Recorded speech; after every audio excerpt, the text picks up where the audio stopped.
माँ, मैं नेहा से विवाह करना चाहता हूँ। अनंत ने सिडनी से फोन पर सुरभि को सूचना दी। कौन नेहा? सुरभि चौंक उठी, उसे यकीन ही नहीं हो रहा था।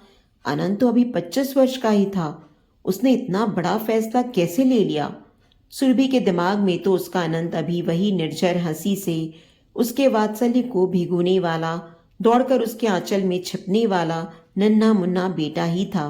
अब देखते ही देखते इतना बड़ा हो गया कि विवाह करने का मन ही नहीं बनाया, बल्कि लड़की भी पसंद कर ली।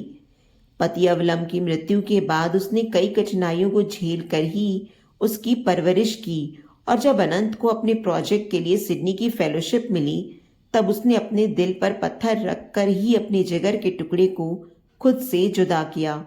वह समझती थी कि बेटे के उज्जवल भविष्य के लिए अपनी ममता का त्याग करना ही होगा। आखिर कब तक वो उसे अपने आंचल से बांध कर रख सकती थी? अब तो उसके पंखों में भी उड़ान भरने की क्षमता आ गई थी। अब वह भी अपने जीवन के महत्वपूर्ण फैसले लेने में समर्थ था।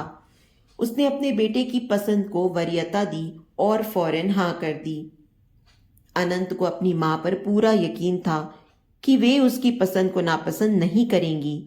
नेहा भी सिडनी में उसी के प्रोजेक्ट पर काम कर रही थी। वहीं दोनों की मुलाकात हुई, जो बाद में प्यार में बदल गई, और दोनों ने विवाह करने का मन बना लिया। नेहा के पेरेंट्स ने इस रिश्ते को स्वीकार कर लिया। सुरभि ने अनंत से कहा, नेहा की फोटो भेजने को कहा, जो उसे जल्द ही मिल गई। फोटो देखकर वह निहाल हो गई। कितनी प्यारी बच्ची है। भंवरे सी काली काली आंखें, आत्मविश्वास से भरी हुई, कद 5 फुट 5 इंच, होठों पर किसी को भी जीत लेने वाली हंसी, सभी कुछ तो मनभावन था। नेहा की हंसी ने सुरभि के बिसरे हुए अतीत को जीवंत कर दिया था। कितनी प्यारी पहचानी हुई हंसी है। यह हंसी तो उसके ख्यालों से कभी उतरी ही नहीं। इसी हंसी ने तो उसके दिन का चैन, रातों की नींद छीन ली थी। इसी हंसी पर तो वह कुर्बान थी। तो क्या नेहा शरद की बेटी है? नहीं नहीं, ऐसा कैसे हो सकता है? हो सकता है मेरा भ्रम हो। उसने फोटो पलट कर देखा। नेहा कोठारी लिखा था। उसका शक यकीन में बदल गया। वह अचंभित थी। नियति ने उसे कहां से कहां लाकर खड़ा कर दिया। किस प्रकार वह प्रतिदिन नेहा के रूप में शरद को देखा करेगी। लेकिन वह अनंत को मना भी तो नहीं कर सकती थी, क्योंकि नेहा अनंत का प्यार है, जिसे छीनने का उसे कोई हक भी नहीं है। सो इस शादी को मना करने का कोई समुचित आधार भी तो नहीं था। वह बेटे को क्या कारण बताती? धोखा तो शरद ने उसे दिया था। उसका बदला नेहा से लेने का कोई औचित्य भी नहीं बनता था। आखिर उसका अपराध भी क्या है? नहीं नहीं, आनंद और नेहा एक दूसरे के लिए तड़पे, यह उसे मंजूर नहीं। शादी के बाद पता ही न चला कि शरद कहाँ है, और उसने कभी जानने का प्रयास भी नहीं किया। अब उसका मन उससे छलावा कर रहा था। नेहा की फोटो देखते ही लगता मानो शरद ही सामने खड़े मुस्कुरा रहे हों। शरद ने न जाने कब चुपके से उसके जीवन में प्रवेश किया था। शरद, जिसने उसकी कुंवारी रातों को चाहत के कई रंगीन सपने दिखाए थे। कैसे भूल सकती थी वह दिन जब उसने विश्वविद्यालय में बीए प्रथम वर्ष में एडमिशन लिया था। भीरू प्रवृत्ति की सहमी सहमी सी लड़की जब पहले दिन क्लास अटेंड करने पहुंची तो बड़ी ही घबराई हुई थी। जगह जगह लड़के लड़कियां झुंड बनाकर बातें कर रहे थे। वह अचकचाई सी कॉरिडोर में इधर उधर देख रही थी। उसे अपने क्लासरूम का भी पता नहीं था। कोई भी ऐसा नहीं दिख रहा था जिससे वह पूछ सके। तभी एक सौम्य दर्शनीय व्यक्तित्व वाला युवक आता दिखा। उसने तनिक हकलाते हुए पूछा, रूम नंबर 40 किधर पड़ेगा? उस लड़के ने उसे अचंभे से देखा, फिर तनिक मुस्कराते हुए बोला, आप रूम नंबर 40 के सामने ही खड़ी हैं। ओह, वह झेप गई और क्लास में जाकर बैठ गई। हाय, आई एम नीमा कोठारी। उसने पलट कर देखा। उसके बगल में एक प्यारी सी उसी की समवयस्क लड़की आकर बैठ गई। उसने सुरभि की ओर मैत्री का हाथ बढ़ाया। कुछ ही देर में दोनों में गहरी दोस्ती हो गई। क्लास समाप्त होते ही दोनों एक साथ बाहर आ गईं। दादा, नीमा चिल्ला उठी। सुरभि ने चौंक कर देखा। वही युवक उनकी ओर बढ़ा चला रहा था। क्यों रे, क्लास ओवर हो गई थी या यूं ही बंक करके भाग रही है? उसने सीमा को छेड़ा। नहीं दादा, क्लास ओवर हो गई थी। और आपने ये कैसे सोच लिया कि हम क्लास बंक करके भाग रहे हैं? उसके स्वर में थोड़ी नाराजगी थी। सॉरी बाबा, अब नहीं कहूंगा। उसने अपने कान पकड़ने का नाटक किया। नीमा मुस्कुरा उठी। फिर उसने पलटकर सुरभि से उसे मिलवाया। दादा, इनसे मिलो, ये है सुरभि टंडन, मेरी क्लासमेट। और सुरभि, ये है मेरे दादा शरद कुठारी, सॉफ्टवेयर इंजीनियर, बेंगलुरु में पोस्टेड हैं। उसने दोनों का परिचय कराया। सुरभि संकोच से दोहरी हुई जा रही थी। बड़ी मुश्किल से उसने नमस्कार की मुद्रा में हाथ जोड़े। मैं इनसे मिल चुका हूं, क्यों, है ना? उसने धृष्टता से मुस्कुराते हुए सुरभि की ओर देखा। अच्छा, नीमा ने शोखी से कहा। घर आकर सुरभि उस पूरे दिन के घटनाक्रम में उलझी रही। ये क्या हो रहा है? ऐसा तो पहले कभी नहीं हुआ। न जाने कितने लोगों से प्रतिदिन मुलाकात होती रहती थी, लेकिन इतनी बेचैनी तो पहले कभी नहीं हुई। मन में कई सवाल उमड़ घुमड़ कर रहे थे। नीमा तो कह रही थी कि शरद बेंगलुरु में है, तो फिर यहाँ क्या कर रहा है? फौरन ही उसका मन जवाब देता, हो सकता है आजकल यहीं हो और अपनी बहन को पहले दिन यूनिवर्सिटी छोड़ने आया हो। रह रहकर शरद का मुस्कुराता चेहरा उसकी आंखों के सामने आकर मुंह चढ़ाने लगता था। क्यों, झकझोर दिया ना मैंने तुमको? हो रही हो ना मुझसे मिलने को बेचैन? हाँ हाँ, मैं बेचैन हो रही हूँ तुमसे मिलने के लिए। क्या तुम भी? वह अनायास ही बुदबुदा उठी। क्या हुआ दीदी, तुम नींद में क्या बुदबुदा रही हो? बगल में सोई हुई उसकी छोटी बहन ऋतु ने पूछा। क्या हुआ? कुछ भी तो नहीं, तूने कोई सपना देखा होगा। सुरभि ने खिसियाकर चादर में अपना मुंह ढांप लिया और सोने की कोशिश करने लगी। दूसरे दिन हजारों मनौतियां मनाते हुए वह घर से निकली। काश कि आज भी शरद से मुलाकात हो जाए तो कितना अच्छा होगा। पूरे दिन दोनों सहेलियां साथ ही रहीं, किंतु वह नहीं आया। चाह कर भी वह नीमा से कुछ भी नहीं पूछ सकी। शर्म ने उसे जकड़ रखा था। उसका मन शरद से मिलने को बेचैन हो रहा था, पर संस्कारों के चाबुक की मार से उसने खुद को साधे रखा था। इन्हीं विचारों में डूब उतर रही थी कि तभी शरद आता दिखा। क्या बात है दादा, आज आप फिर यहाँ? आज तो मेरा दूसरा दिन है और मैं कोई अकेली भी नहीं हूं। नीमा ने शरद को छेड़ा। नहीं नहीं, ऐसी कोई बात नहीं है। मैं कल सुबह की फ्लाइट से वापस चला जाऊंगा। सोचा आज तुझे थोड़ा घुमा फिरा दूं, इत्मीनान से बातें करते हैं। तुझे कोई प्रॉब्लम तो नहीं? फिर तो अरसे बाद ही मुलाकात होगी, शरद ने सुरभि की ओर देखते हुए कहा। नीमा मनी मन में मुस्कुरा रही थी, जबकि सुरभि का चेहरा आरक्त हो रहा था और बड़ी ही सरलता से उसके मन के भावों की चुगली कर रहा था।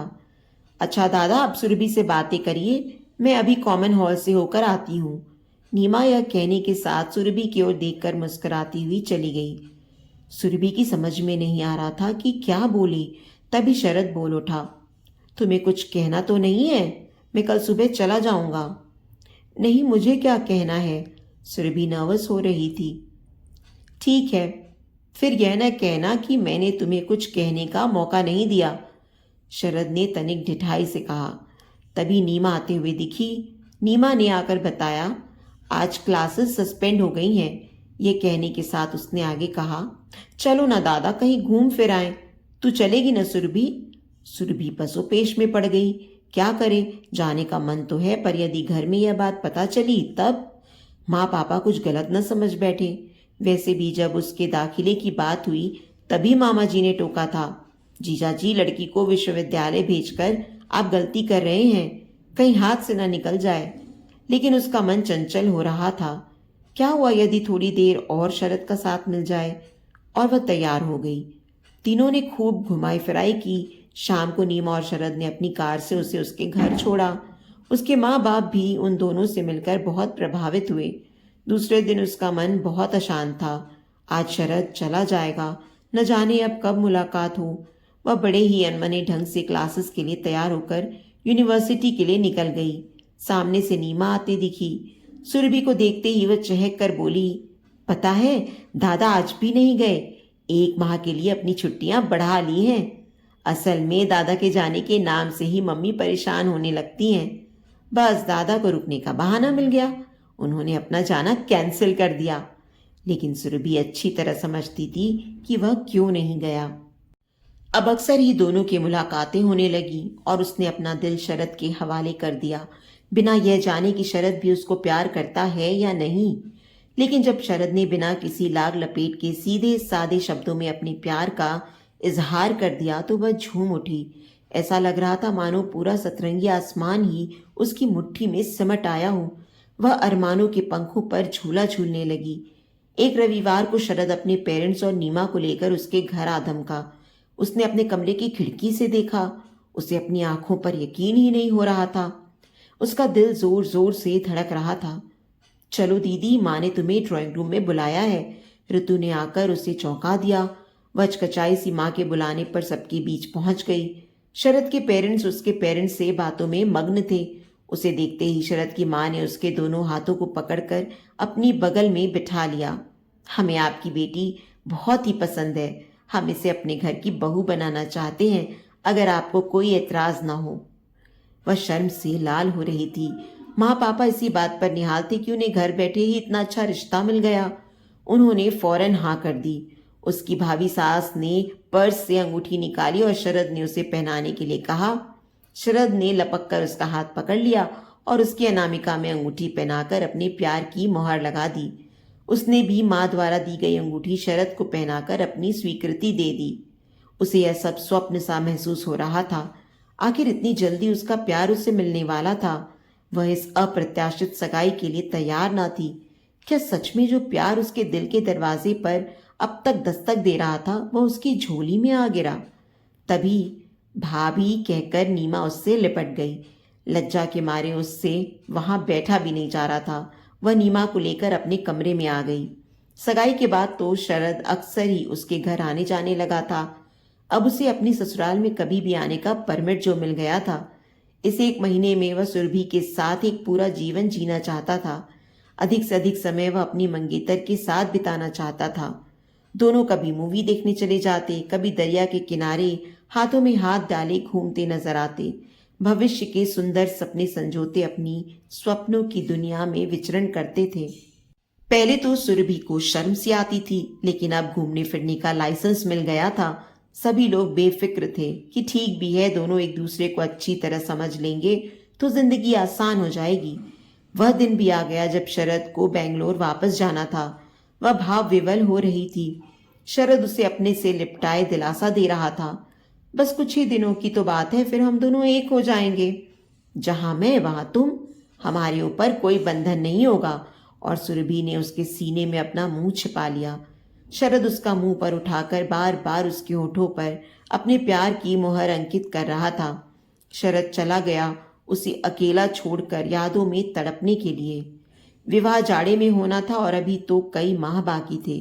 फोन पर बातों में वह अपने विरह का दुख इस प्रकार बखान करता था कि सुरभि के गाल शर्म से लाल उठते थे। वह उसकी बातों का उत्तर देना तो चाहती थी, किंतु शर्म उसके होठों को सी देती थी। नीमा अक्सर उसे छेड़ती और वह शर्मा जाती। अक्टूबर का महीना भी आ गया था। घर में जोर शोर से शादी की तैयारियां चल रही थीं। माँ पापा पूरे पूरे दिन उसे इस मॉल से उस मॉल टहलाते थे। उसकी पसंद की ज्वेलरी और साड़ियां आदि खरीदने के चलते क्लासेस छूट रही थीं। जब वह कुछ कहती तो माँ बोलती, अब ससुराल में जाकर ही पढ़ाई करना। वह चुप रह जाती थी। नवंबर का महीना भी आ गया। तैयारियों में और भी तेजी आ गई थी। निमंत्रण पत्र भी सबको जा चुके थे कि तभी उन पर गाज गिरी। शरद ने अपने पापा को सूचना दी कि उसने अपने साथ ही कार्यरत किसी सीमा रेड्डी से विवाह कर लिया है। सुरभि टूट गई। उसे शरद पर बेहद यकीन था। शरद उसे इस प्रकार धोखा देगा, यह तो उसने सपने में भी नहीं सोचा था। वह शरद जो उसे अपनी आंखों से ओझल भी नहीं होने देना चाहता था। उसके बालों से अटखेलियां करता, कभी कहता तुम्हारी झील सी गहरी आंखों में मैं डूब सा जाता हूँ। सागर की लहरों सा लहराता तुम्हारा बदन मुझे अपने में समेटे लिए जा रहा है। ऐसे कैसे धोखा दे सकता है वह उसे? वह खुद से ही सवाल करती। शरद के पापा बहुत ही लज्जित थे और हाथ जोड़कर सुरभि के परिवार से अपने बेटे के धोखे की माफी मांग रहे थे। और नीमा, वह तो सुरभि से नजरें मिलाने की हिम्मत ही नहीं जुटा पा रही थी। लेकिन अब इन बातों से फायदा भी क्या था? निराशा के अंधकार में वह नई राह तलाशने की कोशिश करती, लेकिन हर राह शरद की ओर ही जाती थी। उसके आगे तो सड़क बंद ही मिलती थी और वह अंधेरों में भटक कर रह जाती थी। कहीं से प्रकाश की एक भी किरण नजर नहीं आती थी। अब वह नाते रिश्तेदारों व मित्रों से नजरें चुराने लगी थी। जबकि माँ उसे समझाती थी, बेटा तेरा कोई दोष नहीं है, दोष तो हमारा है जो हमने उस धोखेबाज को पहचानने में भूल की। 2 माह बाद ही पापा ने उसका विवाह अवलंब से तय कर दिया। अवलंब इनकम टैक्स ऑफिसर्स थे और बहुत ही सुलझे हुए व्यक्तित्व के थे। पापा ने उससे शरद और सुरभि की कोई भी बात नहीं छिपाई थी और परिवार के सम्मान की खातिर ही उसने इस विवाह को स्वीकार कर लिया था। अवलंब सही माने में अवलंब थे। उन्होंने कभी भी उसे इस बात का आभास तक न होने दिया कि वे उसके अतीत से परिचित हैं और उन्होंने उसे अपने प्यार से लबरेज कर दिया। अब उसे शरद की याद भी ना के बराबर ही आती थी। वह अवलंब का साया बन गई थी। 2 वर्षों बाद ही उसके जीवन की बगिया में अवलंब के प्यार का एक फूल खिला, अनंत, उसका बेटा। वह अपने आप को दुनिया की सबसे खुशनसीब स्त्री समझने लगी थी। अवलंब का बेशुमार प्यार और अनंत की किलकारियों से वह अपने अतीत के काले अध्याय को भूल चुकी थी, लेकिन नियति उस पर हंस रही थी। तभी तो 2 दिनों के दिमागी बुखार से अवलंब उसे अलविदा कहकर उसके जीवन से बहुत दूर चला गया और अब वह अपने बेटे के साथ अकेली रह गई। अवलंब के ऑफिस में ही उसे नौकरी मिल गई। वह अकेली ही चल पड़ी उस डगर पर जो नियति ने उसके लिए चुनी थी। उसे अपने पति के हर उस सपने को पूरा करना था जो उन्होंने अनंत के लिए देखे थे। उसे अनंत का भविष्य संवारना था। उसे आकाश की अनंत ऊंचाइयों तक पहुंचाना था। अनंत था भी बड़ा ही मेधावी, सदा अव्वल रहने वाला। पीछे पलटकर उसने कभी देखा ही नहीं और लगातार तरक्की की और बढ़ता गया। सिडनी में अनंत को फेलोशिप मिल गई थी और उसके उज्जवल भविष्य के लिए सुरभि ने बिना ना नुकर किए उसे विदेश भेज दिया। वहां उसे नेहा मिली, जिससे वह विवाह करना चाहता था और जिसकी मंजूरी सुरभि ने फौरन ही दे दी। उसका मन उसे भटका रहा था। यदि वास्तव में नेहा शरद की ही बेटी हुई तो क्या वह शरद का सामना कर सकेगी? क्यों उसने यह रिश्ता स्वीकार कर लिया? अब क्या वह अनंत को मना करके इस शादी के लिए? लेकिन सब कुछ इतना आसान भी तो नहीं था। अब यदि अनंत ने इनकार का कारण पूछा तब क्या वह अपने ही मुंह से अपने अतीत को बयां कर सकेगी जिसने उसके जीवन के माने ही बदल दिए थे? शरद की बेटी को क्या वह दिल से स्वीकार कर सकेगी? कहीं ऐसा ना हो कि शरद के प्रति उसके प्रतिकार का शिकार वह मासूम बच्ची बने। नहीं नहीं, शरद का बदला वह नेहा से कैसे ले सकती थी? वह बेटे का दिल भी तो नहीं तोड़ सकती थी, वरना वह भी नेहा की नजरों में शरद के समान ही गिर जाएगा। उसने अनंत को फोन किया। हेलो। दूसरी तरफ से अनंत का स्वर उभरा। बेटा तुम नेहा से वहीं शादी करके इंडिया आ जाओ। मैं यहाँ एक ग्रैंड रिसेप्शन दे दूंगी ताकि सभी रिश्तेदारों से बहू का परिचय भी हो जाए। और हाँ, नेहा के माँ पापा को विशेष निमंत्रण दे देना। अनंत और नेहा का रिसेप्शन सचमुच बड़ा ही शानदार था। सभी नाते रिश्तेदार व सगे संबंधी इकट्ठे हुए थे। सुरभि गेट पर सभी का स्वागत कर रही थी। तभी शरद अपनी पत्नी के साथ आता दिखा। उसने हाथ जोड़कर दोनों का स्वागत किया। उसके होठों पर मुस्कुराहट थी। वह ऐसा प्रदर्शित कर रही थी मानो वह शरद को पहचानती ही नहीं है। लेकिन शरद उसे देखकर अचकचा गया। धीरे से बोला, सुरभि तुम? वह शरद की बात को अनसुना करके दूसरे मेहमानों की ओर बढ़ चली। खिसियाया हुआ शरद उसे बराबर आते जाते देख रहा था, लेकिन वह उससे किनारा कर रही थी। शरद को बात करने का वह कोई मौका ही नहीं दे रही थी। अनंत नेहा के साथ घूम फिरकर सभी मेहमानों से मिला रहा था। सुरभि भी सबसे अपनी बहू का परिचय करा रही थी, साथ ही उसकी तारीफों के पुल भी बांधती जा रही थी। सभी मेहमान विदा हो गए। रह गए बस शरद और उसकी पत्नी सोमा। वह अब उनकी ओर मुखातिब हुई। कहिए, कैसा लगा सारा इंतजाम आप लोगों को? अपनी ओर से तो मैंने कोई भी कसर नहीं छोड़ी। बहुत ही अच्छा प्रबंध था। आपको देखकर ऐसा लगता है कि मेरी बेटी को बहुत ही समझदार सास मिली है। आइए हम लोग गले तो मिल लें, कहकर सोमा उसके गले लग गई। सुरभि ने कनखियों से शरद को देखा। उसका चेहरा सियाह हो रहा था। शायद उसे इस बात का एहसास हो रहा था कि सुरभि उसे न पहचानने का बहाना कर रही है। उसे इस बात का तो अंदाजा था कि वह नाराज है, किंतु उसे कुछ कहने का मौका तो दे। कहीं ऐसा ना हो कि उसकी बेवफाई का बदला नेहा से ले। वह इन्हीं विचारों में डूब उतर रहा था। उन लोगों के रुकने की व्यवस्था सुरभि ने अपने घर के गेस्ट रूम में ही की थी। रात्रि के 2 बज रहे थे। सुरभि की आंखों में नींद नहीं थी। वह अतीत के सागर में गोते लगा रही थी। क्यों किया शरद ने मेरे साथ ऐसा? और इन 25 वर्षों में उसने एक बार भी यह जानने की कोशिश नहीं की कि मेरा हश्र क्या हुआ, मैं जीवित भी हूं या नहीं। जिस प्रकार समाज में मेरा अपमान हुआ था, उससे तो मेरा मर जाना ही उचित था। वह तो पापा की सूझबूझ से अवलंब जैसा पति मिला, जो जीवन में फिर एक बार आशा का संचार हुआ। लेकिन शरद की यादें हमेशा ही तो मन में उथल पुथल मचाती रहीं। अपने अतीत को अपने सामने पाकर वह विवल हो रही थी। इतना गहरा रिश्ता बन गया है, कैसे निभेगा? अब तो बार बार ही शरद से आमना सामना होगा। तब वह बेचैन होकर अपने घर के लॉन में टहल रही थी। तभी सुरभि, शरद ने पीछे से आकर उसे चौंका दिया। आप यहाँ इस समय क्यों आए हैं? वह पलटी, उसका स्वर कठोर था। सुरभि, एक बार, बस एक बार मुझे अपना पक्ष साफ करने दो, फिर मैं कभी भी तुमसे कुछ नहीं कहूंगा। मैं तुमसे क्षमा भी नहीं मांगूंगा, क्योंकि जो मेरी मजबूरी थी उसे मैं अपना अपराध नहीं मानता हूं। कैसी मजबूरी? कौन सी मजबूरी? मैं कुछ भी सुनना नहीं चाहती हूं। जो हुआ अच्छा ही हुआ। आपके इनकार ने मुझे अवलंब जैसा पति दिया, जो वास्तव में अवलंब ही थे, और इसके लिए मैं आपकी आभारी हूं। सुरभि ने अपने कमरे की ओर कदम बढ़ाए। रुको सुरभि, एक बार मेरी बात तो सुन लो। मेरे सीने में जो ग्लानि का बोझ है वो उतर जाएगा। हमारे रास्ते तो अलग हो ही चुके हैं। एक मौका, बस एक मौका दे दो, शरद ने सुरभि की राह रोकते हुए कहा। सुरभि ठिठक कर खड़ी हो गई। कहिए, क्या कहना है? कहाँ से शुरू करूं, कुछ समझ में नहीं आ रहा है। शरद झिझक रहा था। देखिए, आपको जो भी कहना हो जल्दी से कह दीजिए।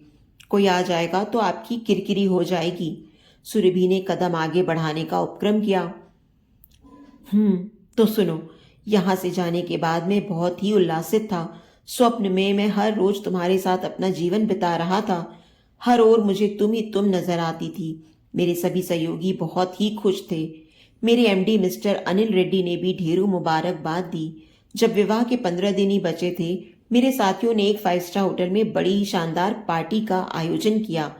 मिस्टर रेड्डी भी अपनी पत्नी व बेटी सोमा, जो मेरी सहयोगी भी थी, के साथ मेरी पार्टी में शामिल हुए।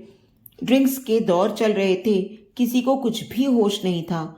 डांस फ्लोर पर सभी थिरक रहे थे कि अचानक मैं लड़खड़ाकर गिरने लगा। सोमा, जो उस समय मेरी ही डांस पार्टनर थी, उसने मुझे संभाल लिया। नशा गहरा रहा था और उस पर उसके शरीर की मादक सुगंध में मैं खोने लगा।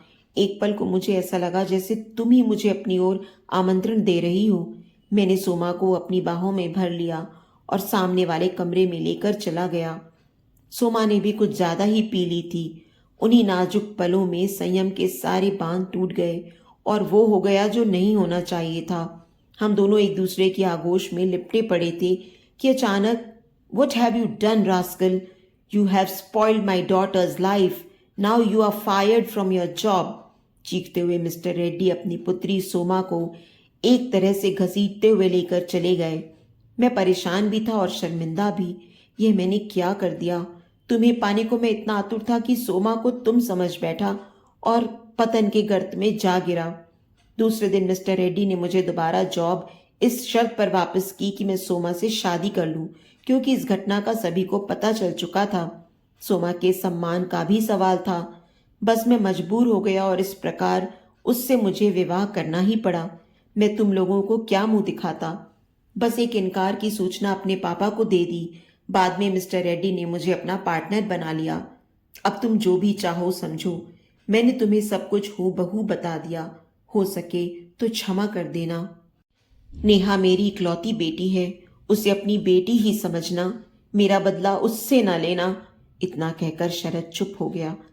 ठीक है शरद, जो हुआ सो हुआ। नेहा आपकी बेटी ही नहीं, मेरी बहू भी है। मेरी कोई बेटी नहीं है, उसने मेरी यह कमी पूरी की है। अब आप अपने कमरे में सोने जाइए, सोमा जी जाग जाएंगी, आपको ना पाकर परेशान हो जाएंगी। मैं भूल चुकी हूं कि कभी आपसे मिली भी थी, और आप भी भूल जाइए, कहकर सुरभि अपने कमरे की ओर मुड़ गई। शरद भी चुपचाप अपने कमरे की ओर चला गया। इस प्रकार एक बिसरी हुई कहानी का पटाक्षेप हो गया, पर शरद के मन में आज भी अपराध बोध था। सुरभि 25 वर्षों से जिस हल्की आंच पर सुलग रही थी, वह आज बुझ गई। शरद नहीं तो क्या, उसकी बेटी तो अब उसने बहू के रूप में पा ही ली ना।